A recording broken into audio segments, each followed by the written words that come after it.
बिस्मिल्लाहिर्रहमानिर्रहीम।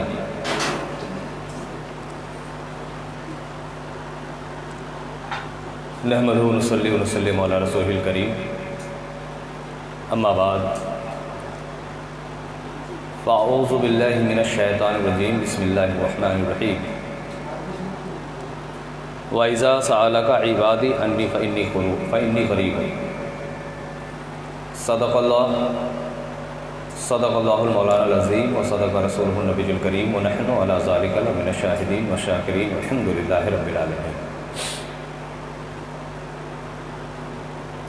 आक़ाए कायनात, फ़ख्र मौजूदात,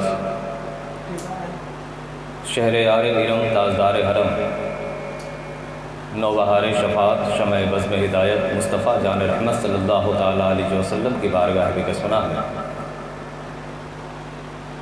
झूम झूम कर दुरूद पाक पढ़ें। अल्लाहुम्मा सल्लि अला सय्यिदिना मौलाना मुहम्मदिन बारिक वसल्लिम। सलातु व सलामुन अलैका या रसूलल्लाह, सलातु व सलामुन अलैका या हबीबल्लाह सल्लल्लाहु तआला अलैहि वसल्लम।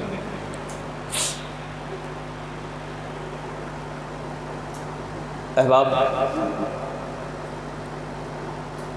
जैसा कि मैंने इस प्रोग्राम के आगाज़ में अर्ज़ किया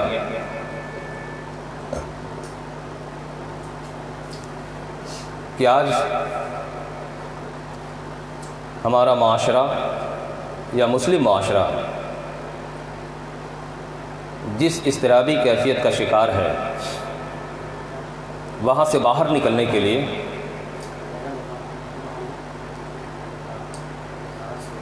और एक इत्मीनान बख्श ज़िंदगी बसर करने के लिए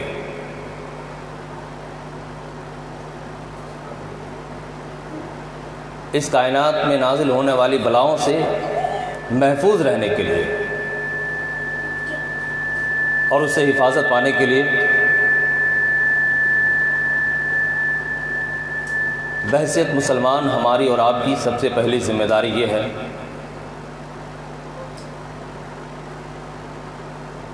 कि उस रब से हम अपने रिश्ते को मजबूत करें और उस रब के महबूब सल्लल्लाहु तआला अलैहि वसल्लम से अपने रिश्ते को मजबूत करें कि जो रब अपने महबूब के सदक़े में इस कायनात को खुशियाँ अता फरमाता है,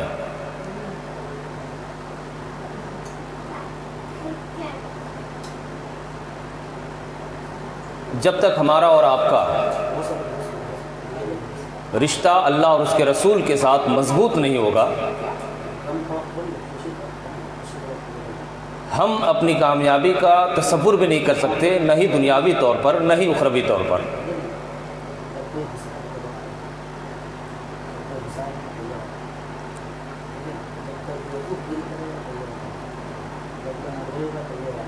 अब अल्लाह ताला के साथ हमारा रिश्ता कैसा होना चाहिए?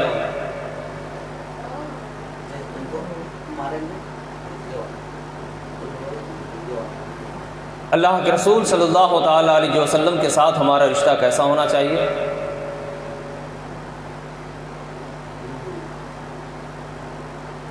ये एक लंबी गुफ्तगू है, इंशाअल्लाह मैं सिलसिलावार आप तक पहुंचाने की कोशिश करूंगा, मगर सबसे पहले हमें और आपको ये समझने की ज़रूरत है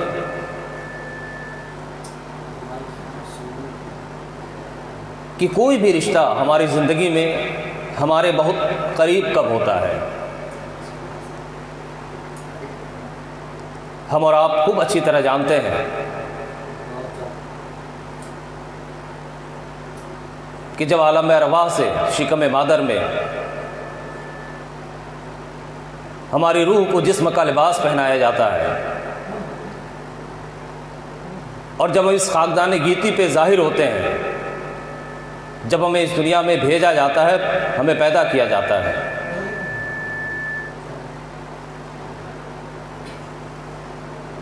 तो यूँ तो ज़ाहिरी तौर पर हम अकेले इस दुनिया में आते हैं। लोग कहते हैं कि अकेले आए हैं, अकेले जाना है, हालांकि ऐसा नहीं है। अल्लाह ताला हमारे साथ बहुत सी नेमतों को इरसाल फरमाता है और हमारी वलादत से ही जो नेमतें रब की हमें मैसर आती हैं, हमारी पैदाइश से जो अल्लाह की नेमतें हमें मिला करती हैं, उनमें से एक रिश्तों की नेमत भी है।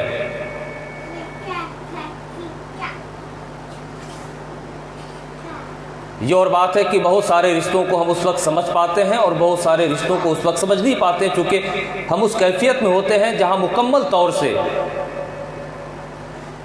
अपनी अक्ल के इस्तेमाल की सलाहियत हमारे पास नहीं होती। हालांकि बिल्कुल अक्ल से महरूम हो ऐसा भी नहीं होता। आप देखें कि एक बच्चा माँ की गोद में है, उस वक्त की उसकी जो ज़रूरतें हैं उन ज़रूरतों की तलब की सलाहियत उसे दे दी जाती है। जैसे बच्चे को भूख लगे तो वो रोता है, बिस्तर गीला कर ले तो रोता है, उसे कोई दर्द या तकलीफ़ हो तो रोता है। रोने का अंदाज़ मुख्तलिफ होता है और जिस अंदाज़ को उसकी माँ समझ सकती है कि मेरा बच्चा किस वजह से रो रहा है, भूख की वजह से रो रहा है, दर्द के तकलीफ़ से रो रहा है या किसी और बुनियाद पे उसका रोना है, इस बात को उस वो रिश्ता समझ लेता है जो रिश्ता अल्लाह ताला ने एक नेमत की शक्ल में माँ की ममता की सूरत में आपकी पैदाइश के साथ इस दुनिया में नाज़िल फरमाता है। लेकिन जैसे जैसे हमारी परवरिश होती है, हम अपने बचपन के पड़ाव को पार करते हैं, जब सिन्न बुलूगत की दहलीज पे कदम रखते हैं,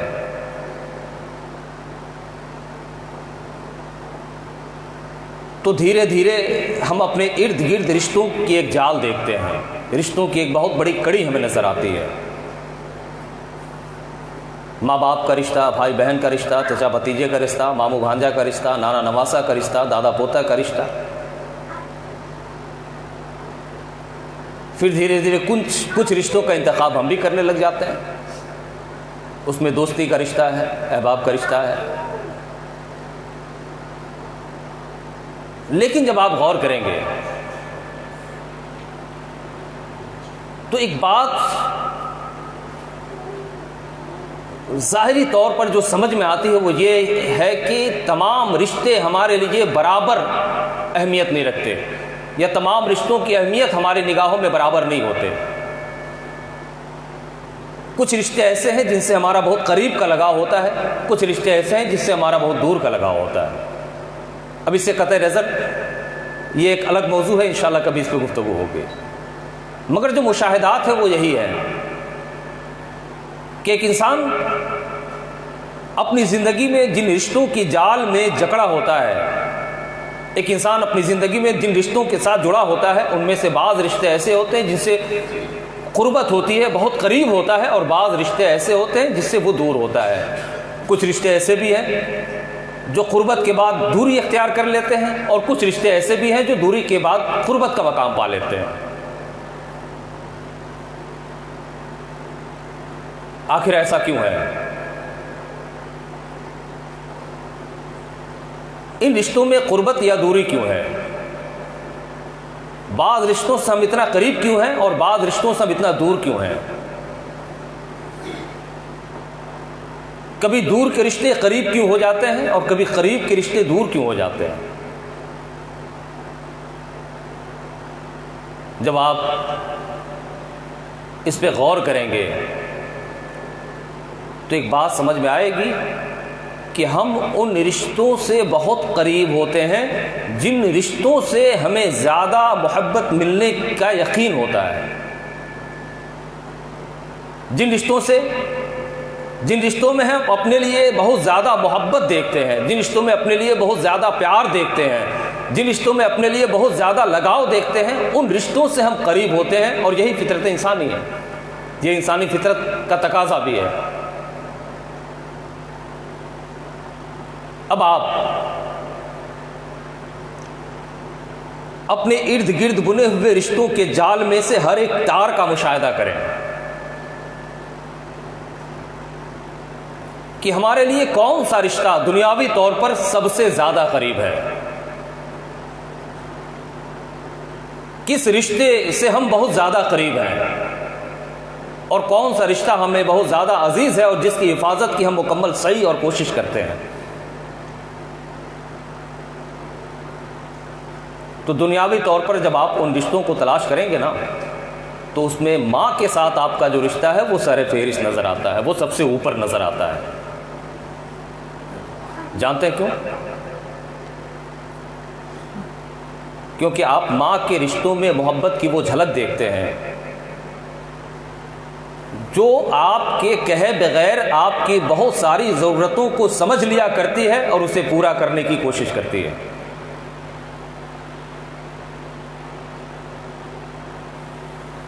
माँ के साथ आपका रिश्ता वो होता है कि जब आप ज़िंदगी के उस पड़ाव पर होते हैं कि जहाँ ज़ुबान होती है मगर ज़ुबान में इतनी सलाहियत नहीं होती कि आप अपनी ज़रूरतों को बोल के किसी को समझा सकें। उस पड़ाव में अगर आपके रोने की आवाज़ को सुनकर, आपके चेहरे पे पड़ी हुई लकीरों को देखकर अगर कोई आपकी ज़रूरतों को समझ सकती है तो वो आपकी माँ है।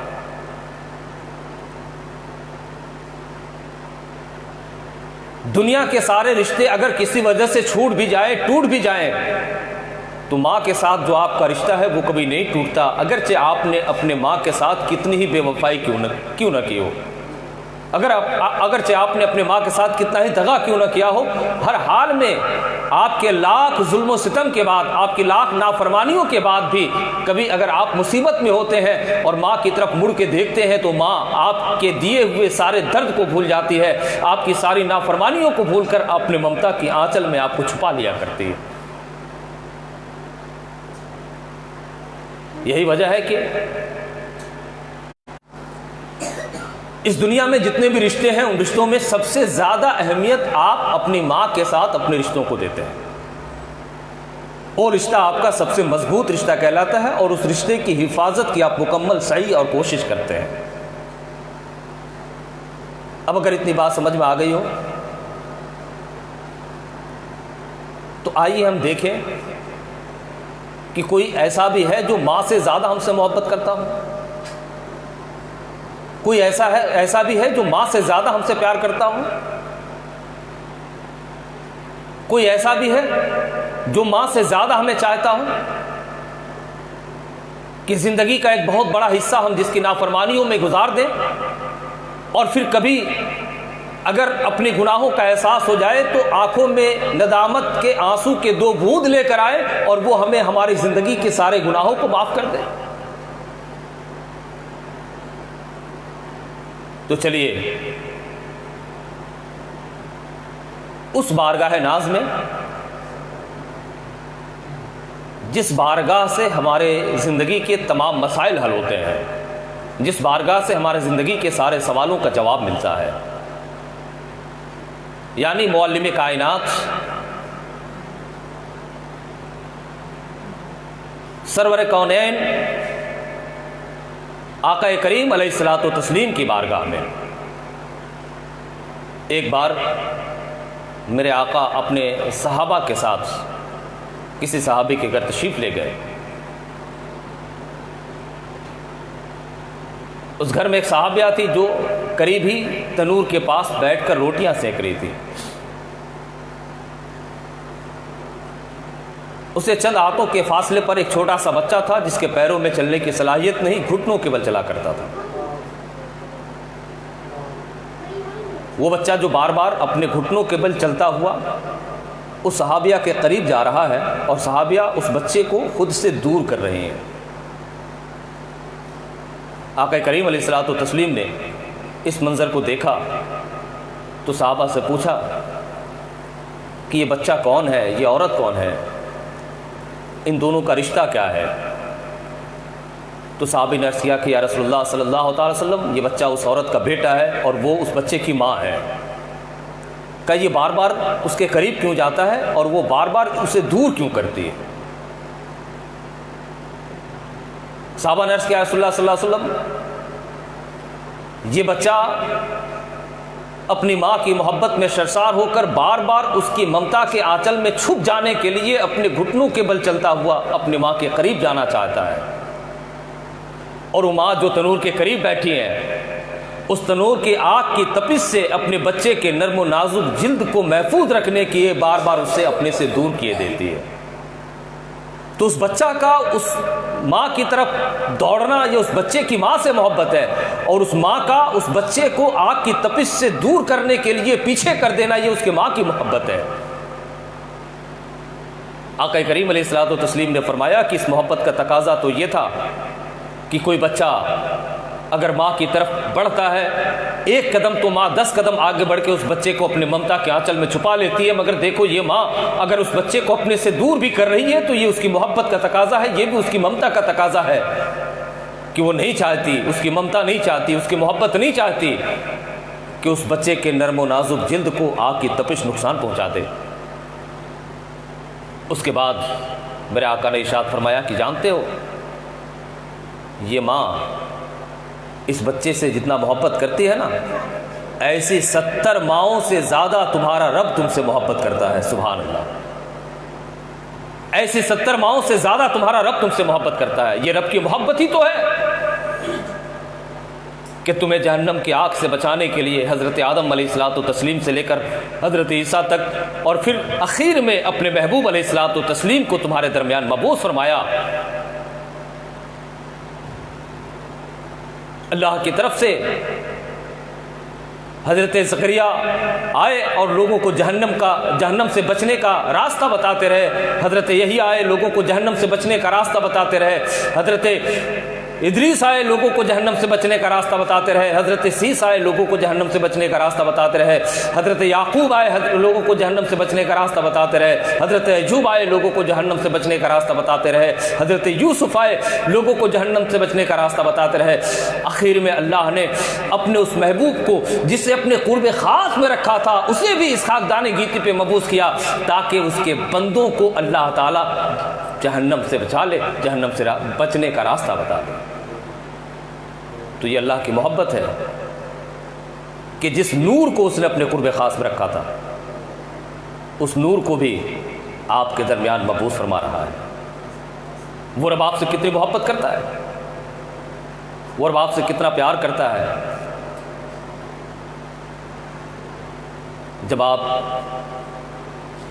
अल्लाह और उसके रसूल के फरमान को निगाहों के सामने रखेंगे तो पता चलेगा कि देखें, एक इंसान अपनी ज़िंदगी का एक बहुत बड़ा हिस्सा गुनाहों में बसर करता है,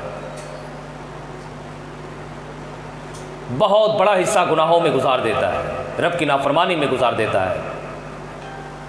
अगर उसे अपनी ज़िंदगी के आखिरी पड़ाव में अपने गुनाहों का एहसास हो जाए,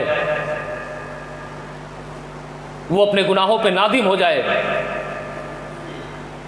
और अपने रब की बारगाह से अपनी मग़फ़िरत तलब करे, अपने रब की बारगाह से अपने गुनाहों से तौबा करना चाहे, तो उस पर तौबा का दरवाज़ा बंद नहीं किया जाता, बल्कि अल्लाह ताला अपने ऐसे बंदों के लिए भी अपनी रहमतों का दरवाज़ा खोल देता है। और जब बंदा अपने रब की बारगाह में तन्हाई के आलम में जाकर रोता और गिड़गिड़ाता है, तो रब फरमाता है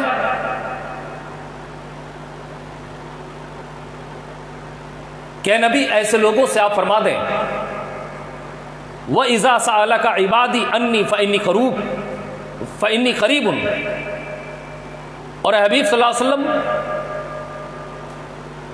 जब आपसे मेरे बंदे मेरे बारे में सवाल करें तो बेशक मैं नज़दीक हूँ, आप उनसे कह दें कि मैं उनसे बहुत करीब हूँ।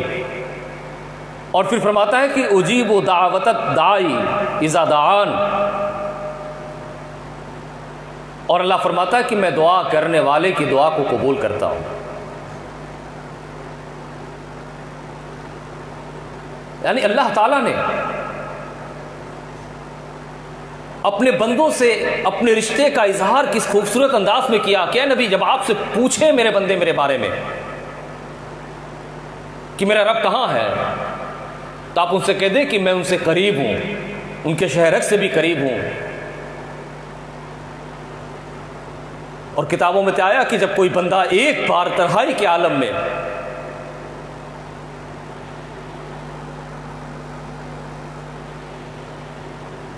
दर्द में डूब कर अपने रब को पुकारता है या अल्लाह, तो 70 बार रहमते खुदाबंदी आवाज देती है लब्बैक या बदी, लब्बैक या बदी, लब्बैक या बदी।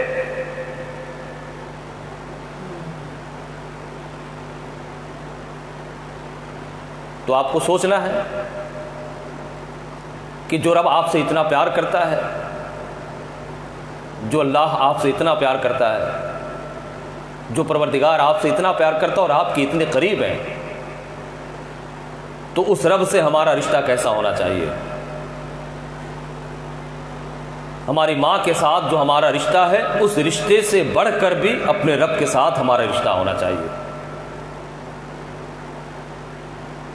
जितना मजबूत रिश्ता हमारा हमारी माँ के साथ है, उससे भी मजबूत रिश्ता हमारे रब के साथ हमारा होना चाहिए। और जिस दिन अपने रब के साथ हम अपने रिश्तों को मजबूत कर लेंगे,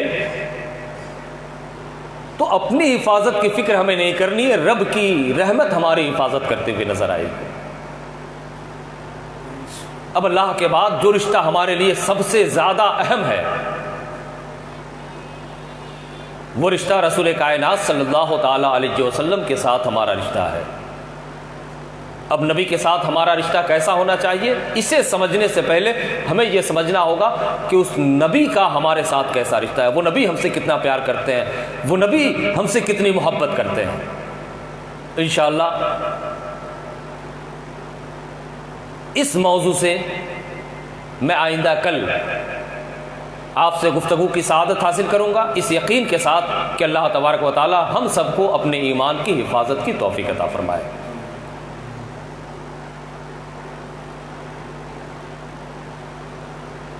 आज के इस बज़्म मोहब्बत के इख्तिताम से पहले मैं गुजारिश कर रहा हूँ एक बार फिर जनाब नाज़िर हुसैन मंजर से,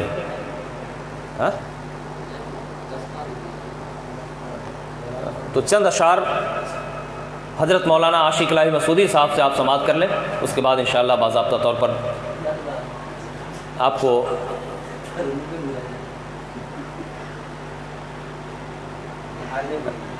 कल आपसे मिलने के वादे के साथ आपसे इजाज़त चाहूँगा।